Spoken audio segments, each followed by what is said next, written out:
అవంతిక అనే నగరంలో సుదర్శనం శ్రేష్ఠి అనే కోటీశ్వరుడుండేవాడు. శ్రేష్ఠి ఎంత దురాశపరుడో అంతటి పాపభీతి కలవాడు. తన అక్రమాలు అరాచకాలు తనకు తెలుసు. తరతరాలు తన వారసులు సుఖంగా ఉండాలనుకునే తాపత్రయంతో ప్రజలను మోసం చేసి సంపాదించేవాడు. అబద్ధాలు చెప్పందే నిద్రపోడు. అబద్ధాలతో ప్రజలను మభ్యపెట్టి సంపాదించేవాడు. అదే ఊర్లో రంగనాథుడు అనే కడు పేదవాడు ఉండేవాడు. అతనికి నా అనేవారు ఎవరూ లేరు. ఒక్కడే గుడిసెలో నివసించేవాడు. అతను ఏదో చిన్న చిన్న పనులు చేసుకుంటూ పొట్ట నింపుకునేవాడు. పనులు దొరకని రోజున అడుక్కొని కడుపు నింపుకునేవాడు. ఒకరోజు అంతలో సుదర్శనం శ్రేష్ఠి అక్కడికి వచ్చి అందుకే దేవుడి హుండీలో చాలా ధనాన్ని వేసేవాడు. ఆలయంలో ఉన్న అర్చకస్వాములను పిలిపించి ఇలా అన్నాడు. అయ్యా అర్చకస్వాములు, నా జాతక చక్రాన్ని చూసి నా జాతక వివరాలు చెప్పండి. నా భవిష్యత్తు ఎలా ఉందో నాకు చెప్పండి. అర్చకస్వాములు అతని జాతక చక్రం పరిశీలించిన పిమ్మట, అయ్యా, తమరి జాతకం అమోఘం. ఐశ్వర్యం వద్దంటే తలుపు కొడుతుంది. లక్ష్మీదేవి వద్దంటే మీ ఇంటిలో తాండవమాడుతుంది. మీ భాగ్యచక్రం సజావుగా ఉంది శ్రేష్ఠిగారు. కాకపోతే అని అన్నారు అర్చకస్వాములు. ఎందుకు ఆపారు స్వామి? నా జాతకంలో ఏముందో కాస్త వివరంగా చెప్పండి అన్నాడు శ్రేష్ఠిగారు.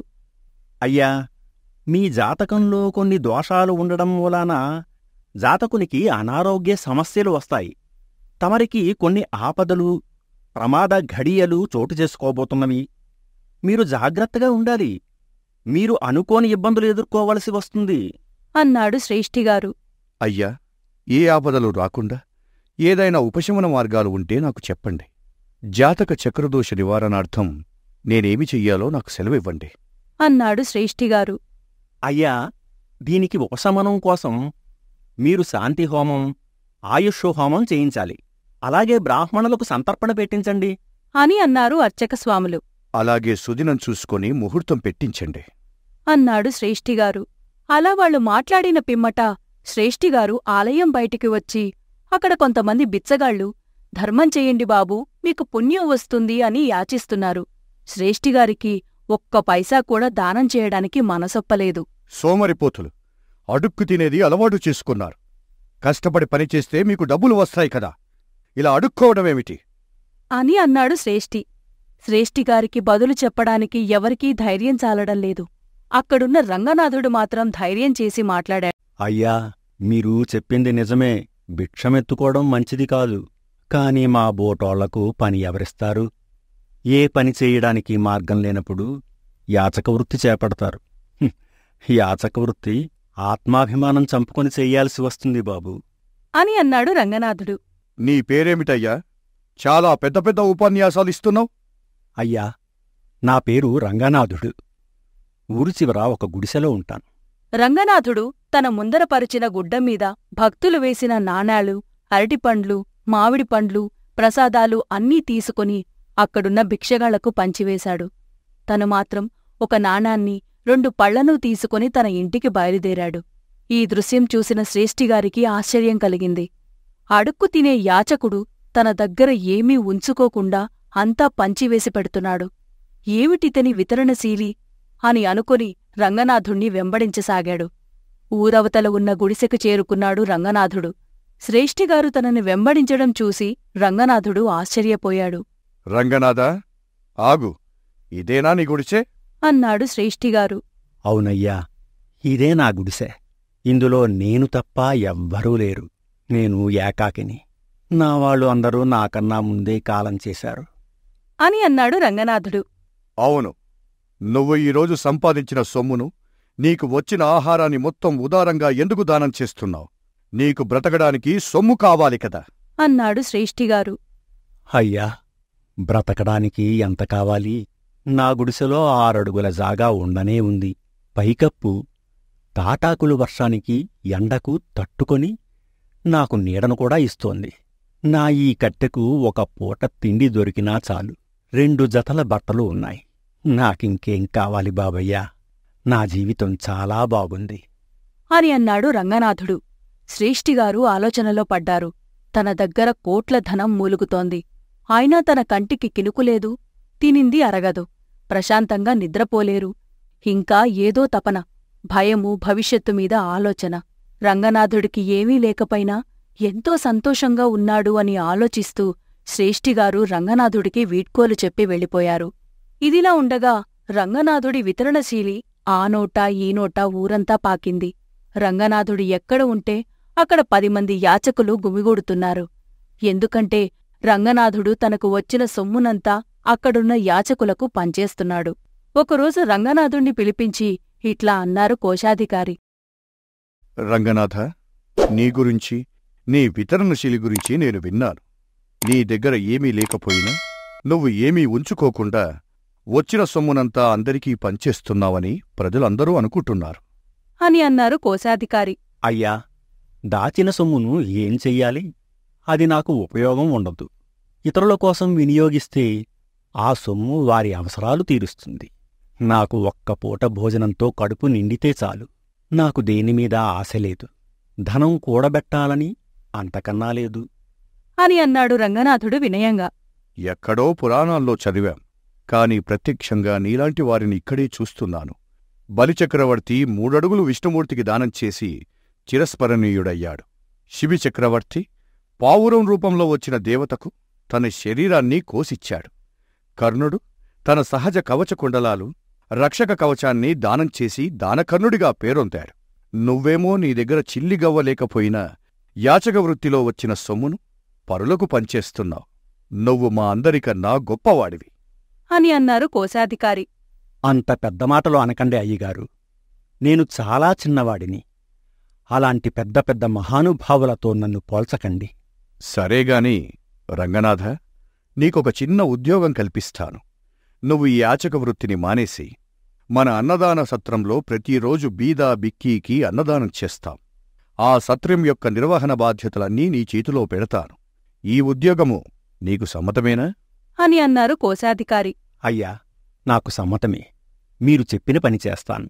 మన నగరంలో అన్నార్తులకు అన్నం పెట్టడం కంటే భాగ్యం ఏముంటుంది? నేను దగ్గరుండి అన్ని ఏర్పాట్లూ చూసుకుంటాను. రేపటినుంచి వచ్చి పనిలో చేరు. ఆ గుడిసెను వదిలేసిరా. ఈ సత్రంలో గదిని ఏర్పాటు చేస్తాను. ఇక్కడ నీకు భోజనం, ఉండడానికి గది వసతిని కల్పిస్తాను. నెలకు 6 వరహాల జీతం కూడా నీకు ఇప్పిస్తాను అని అన్నారు కోశాధికారి.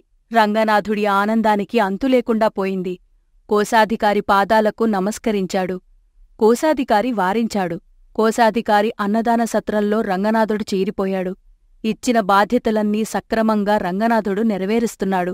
1 సంవత్సరం తర్వాత ఒక్కొక్కరే వచ్చినా వారి గిన్నెల్లో భోజన పదార్థాలు పెట్టిస్తున్నాడు రంగనాథుడు.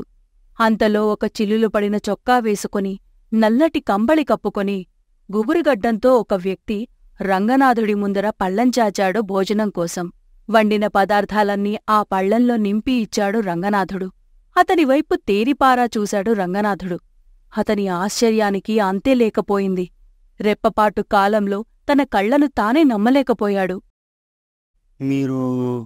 మీరు సుదర్శనం శ్రేష్ఠిగారు కదూ?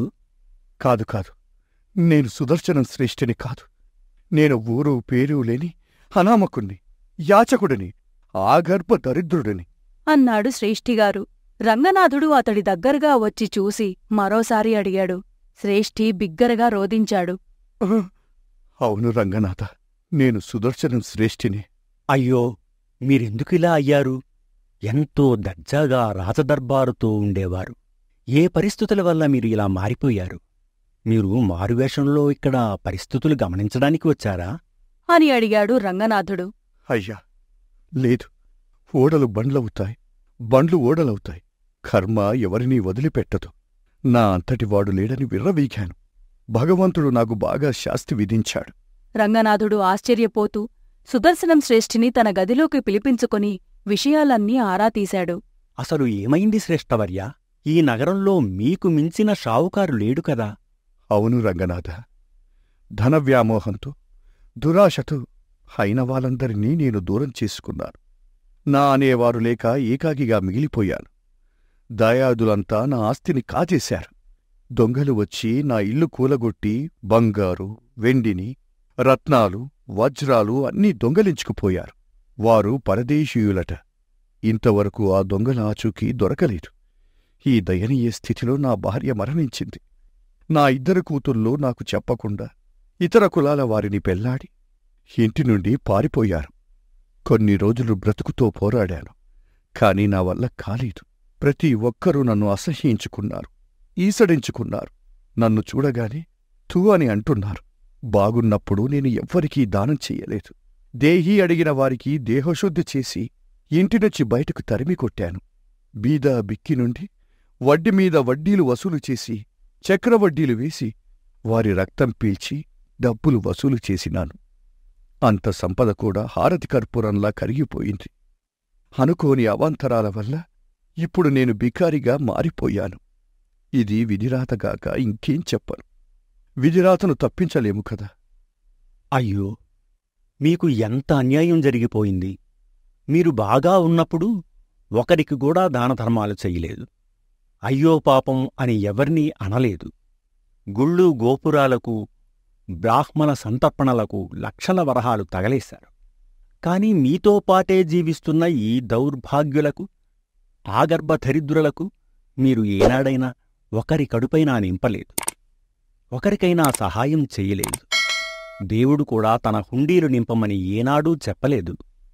మనమే అక్రమాలు చేసి, అవినీతి చేసి ఆ పాపపు సొమ్ములో దేవుడికి వాటా ఇస్తున్నాము. మానవసేవే మాధవసేవ అన్నారు పెద్దలు. తోటి మానవుడుకు సేవ చేస్తే వచ్చిన తృప్తి మీరు ఎన్ని యజ్ఞయాగాదులు, హోమాలు, సంతర్పణలు చేసినా రాదు. పాపపు సొమ్ము నిలవదు. దానివలన అనర్థాలు, అగచాట్లు, ఇబ్బందులు, కష్టాలు వస్తాయే తప్ప ఇంకొకటి రాదు. మీరు చేసిన అక్రమాల వల్ల మీరు ఈ స్థితికి దిగజారిపోయారు.